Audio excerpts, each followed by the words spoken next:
Le TVA Midi, une présentation de Maison Nordique. Obtenez une soumission rapide en ligne dès maintenant à maisonnordique.com. En manchette aujourd'hui, un nouveau service de colonisement dans la région et la frappe rue de passage dans la région. Des manifestations sont prévues. Le TVA Nouvelle Midi commence maintenant.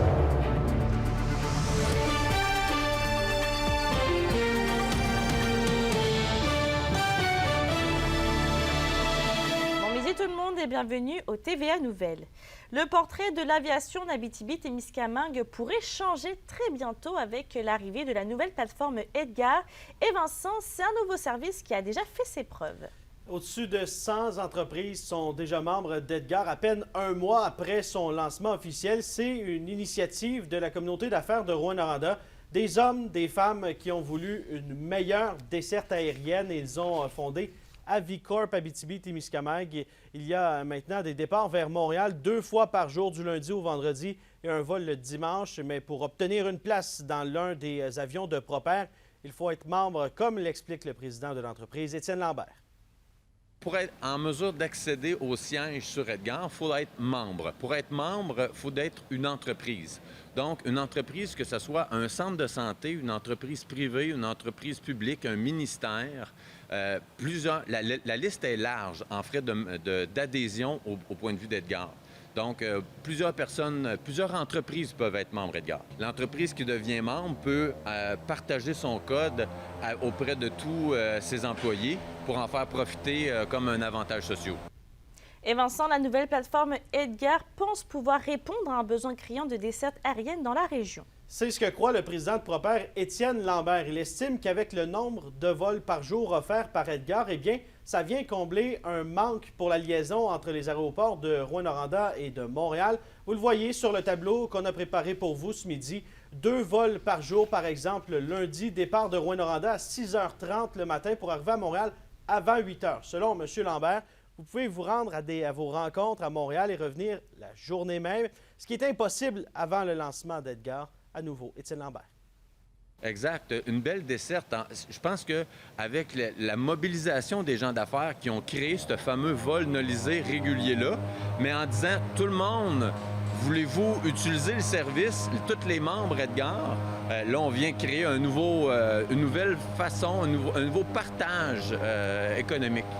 Il s'agirait pour vous un reportage complet au TVA de 18h sur le lancement de la plateforme Edgar. Engouement très important dans la région pour ce nouveau service. Réaction également d'entreprises en lien avec cette nouvelle plateforme. Merci Vincent.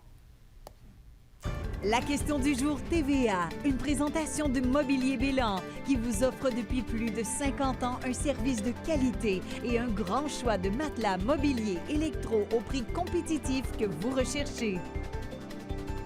Et à la question du jour, on vous demande, êtes-vous satisfait de l'offre aérienne régionale? Pour voter et commenter, rendez-vous au tvaabitibi.ca.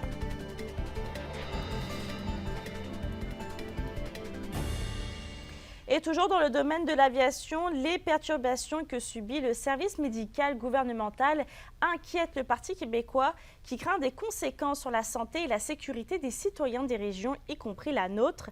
La formation politique dénonce donc la défection de plusieurs pilotes et les interruptions fréquentes pour l'entretien de la flotte d'appareils vieillissants et presse Québec d'investir pour le remplacement de celle-ci. On rappelle qu'en raison de l'éloignement de certaines régions des grands centres, plusieurs patients doivent être transportés par avion jusqu'à un hôpital spécialisé.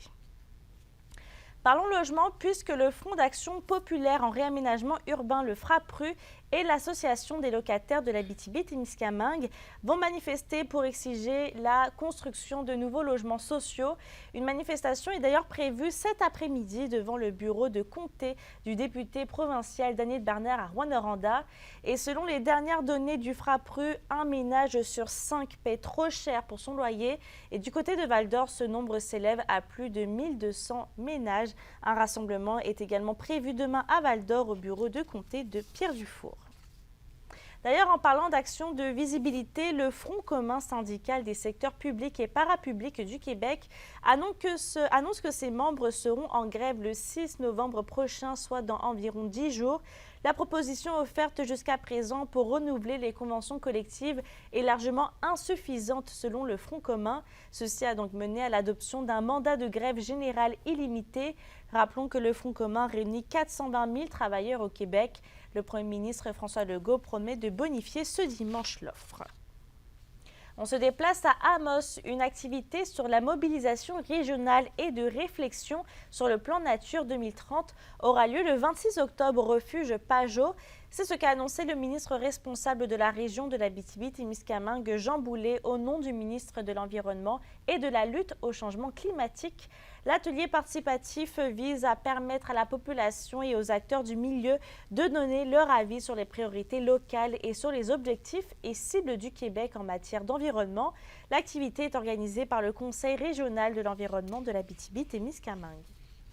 On a quand même beaucoup d'exploration ou d'exploitation minière. On a beaucoup d'exploitation forestière.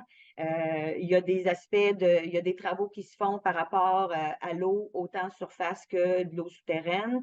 Il y a aussi un comité sur les espèces exotiques envahissantes. Fait que on va devoir déterminer dans tous ces éléments-là qu'est-ce qui serait prioritaire pour l'Abitibi-Témiscamingue. Et toujours dans le domaine de la nature, la première phase du plan de revitalisation du lac Osisko à Rouyn-Noranda est officiellement terminée.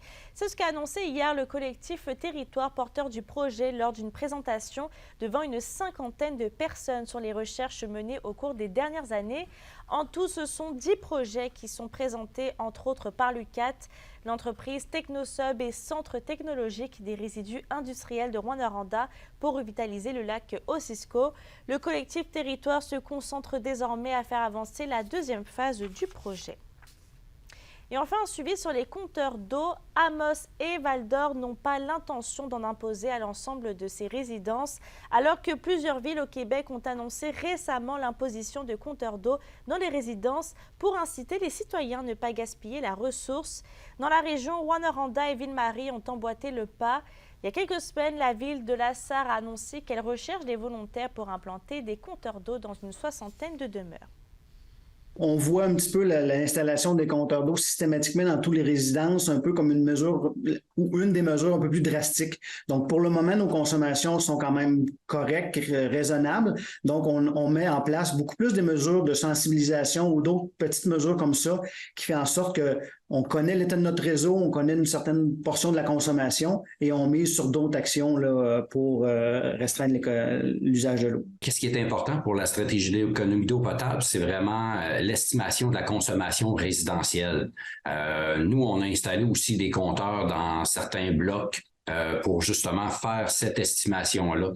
Puis avec cette estimation-là, on est capable de faire un lien là, avec la consommation résidentielle et par le même fait pour la facturation. Puis on voit que de notre côté, la facturation là, représente vraiment la consommation résidentielle moyenne d'un Val-d'Orier. La Maison du Bouleau Blanc d'Amos célèbre leur 30e anniversaire ce samedi 18h au Sam's Grill à Saint-Mathieu d'Aricana. L'organisme communautaire à but non lucratif accueille les maladies et en fin de vie dans une atmosphère chaleureuse depuis 1993. Étant une des premières maisons de soins palliatifs à ouvrir ses portes en province, il s'agit également de la première en Abitibi-Témiscamingue. Les gens qui ont aidé l'organisation sont donc invités à venir prendre part aux festivités. Le repas est offert aux convives et les places sont limitées. Vous devez donc réserver. On part d'une mission importante pour l'organisme. Je trouve que c'est essentiel. Vous savez, c'est un moment de la vie crucial, la fin de vie. Et pour moi, c'est un cadeau d'avoir un peu de temps devant soi avant de partir pour pouvoir faire le point sur notre vie, faire le point sur nos bons coups, nos moins bons coups, faire le point sur nos liens avec nos proches, des amis, des connaissances, laisser un certain héritage de pensée ou de vision de travail et de vision de société. Alors, pour moi, c'est extraordinaire. Toujours culturel, record de candidatures pour le marché de Noël de Rouyn-Noranda. De retour pour une 16e édition, c'est une quarantaine d'exposants qui seront à nouveau rassemblés à la SUM du Cégep de l'Abitibi-Témiscamingue les 2 et 3 décembre prochains. La priorité a été donnée entre autres aux produits de confection locale et qui favorisent la découverte et la mise en valeur du terroir. Cette année encore, ce sera l'équipe de Cisco en fait qui organisera l'événement. Les Astrales Gaillards du Cégep de l'Abitibi-Témiscamingue présentent l'athlète par excellence Éclat Québec de la dernière semaine au basketball féminin. Il s'agit de la joueuse Amy Houle qui en est à sa première année avec l'équipe des Astrales. Elle s'est démarquée par son leadership, sa communication, son énergie et sa compétitivité. Pendant la première fin de semaine d'action, Amy a marqué 25 points sur 57 contre le collège John Abbott. Le lendemain, elle en a ajouté 35 sur 66 contre le collège André Grasset, ce qui a permis d'assurer 2 victoires pour débuter l'année. Et on reste au sport. La Fédération de natation du Québec a choisi le club de natation Les Dauphins de Rouyn-Noranda comme club hôte du festival par équipe All Tides de la section 5 Ouest. Près de 130 nageurs entre 11 et 18 ans provenant des 4 coins du Québec vont participer à cette compétition provinciale. L'événement va avoir lieu du 27 au 29 octobre prochain. Le but est de renforcer le sentiment d'appartenance des équipes de natation tout en obtenant les premières performances de la saison. Le club de natation Les Dauphins est toujours d'ailleurs à la recherche de bénévoles. Et à la météo aujourd'hui, le temps maussade est toujours de passage dans la région. Les averses vont continuer sur tous les secteurs.